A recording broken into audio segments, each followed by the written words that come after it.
So co-living was introduced to me early this year. I started my investing journey just a little bit before that, so we started that flip, and then co-living was introduced, and it just looked like a really good, solid asset that solves a problem in the country right now too. Well, basically because we want to be financially free. That's what is our main reasons, and because we have two little ones, and we want them to have more freedom too, and knowing other pathways, other career pathways, not just being employees, but also know that they can do whatever they want. They can have businesses. It's a shift of mentality that we want to transmit to them. What got me started basically was my wife, but once I got in it, I kind of liked the idea of being able to be financially free and being able to be my own boss. I heard about it. I actually saw Sam on social media maybe about a year and a half ago, and it just really intrigued me, and I was already doing flips, and that just really stayed with me, and I just couldn't let it go. I just kept coming back to that. I'm very excited about it. So I've been thinking about that for a while, and it's just something I just knew I wanted to get into.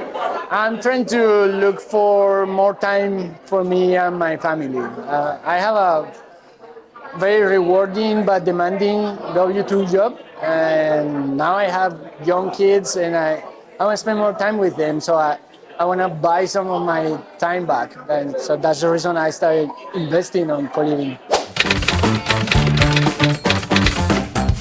Currently, I have two co-living properties. This is in Cleveland, Ohio, and I manage them remotely. I live in Chicago. I have an in-house property manager kind of a guy who manages them in exchange for a room. So he does both the properties for one room. So that's how he does it. And I've been doing this for about 7 years now.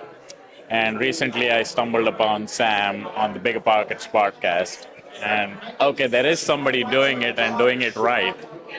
So I joined the program. We've got 2 deals under contract right now, and going all in on co-living. I've got a rental, just a single family. We're really excited about co-living and growing that asset class. Right now, we just finished our first flip, my wife and I. So now we are in the market for a property, either Charlotte or Phoenix. So we're pretty early stages, but now we got our capital back from our flip, so we're ready to rock. I just recently purchased a co-living property. I'm house hacking, basically. And so I'm just now starting to get advertised to get members in there. All right, so we got our first property this year. We're about 8 months into it. We have 11 rooms, and we have 7 rooms filled so far. So I'm feeling pretty good about it. We're start looking for our second property now, and that's where we are, trying to grow a little bit. Right there where I'm going to purchase a property. Matter of fact, I put a bid on a property. I just got out bid it. We have one property, 11 rooms. We have 7 rooms occupied. We're very excited, and we hope to have our second house next year. That's where we are right now. Everything that Fernando talked about, the lending side of it, many details about financing, about appraisals, about creative ways of approaching co-living, because co-living is a very specific niche in real estate investment. One of the reasons I personally love it is because it's a twofold investment. You have an investor who wants to invest into real estate, it's an asset, and then you are supplying a need of affordable housing to communities, to young professionals, to elderly, to all the people that would love to live not alone, but in the community feel. My favorite takeaway from today is honestly like Sam's plan for 2025 for the new construction properties, which is very appealing to me because you can get what you want, kind of custom property, and you don't have to churn a house that's single-family residence into a co-living property. Today it's just getting to see all the people that's going through the same journey that I'm going through, and actually meet them face to face.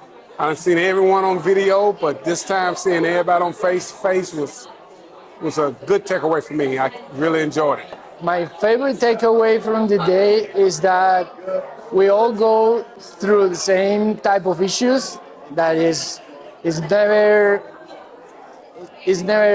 an easy road, but it's worth it. And you know, everybody has been facing different challenges, but I'm super happy to see how they are overcome all the time. Right? So after an event like this, I'm convinced that nothing really can stop me if I really try and go for it. The people's stories, I love that. I love to connect. I love to network.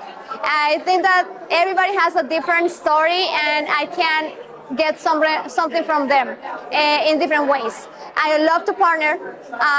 We can see that we have a lot of potential partners in here to get our second, not just our second, but our third, our fourth house. So that's one of the main things. And the financial portion, the lender was amazing. Yeah. I heard Fernando speak about these DSCR loans, where so I always thought the two properties I did was investor loans, and the appraiser was selected by them, and I didn't have a say in that. So now I hear Fernando saying if you do DSCR loans, you can pick your own. I mean, you kind of have a say in picking an appraiser and make the numbers work to your favor, which is a light bulb moment for me. I didn't know this was possible before.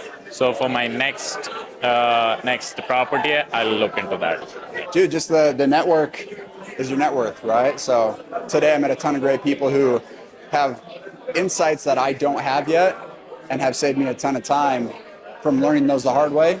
I was able to leverage them and learn from them and hopefully work together with them in the future too.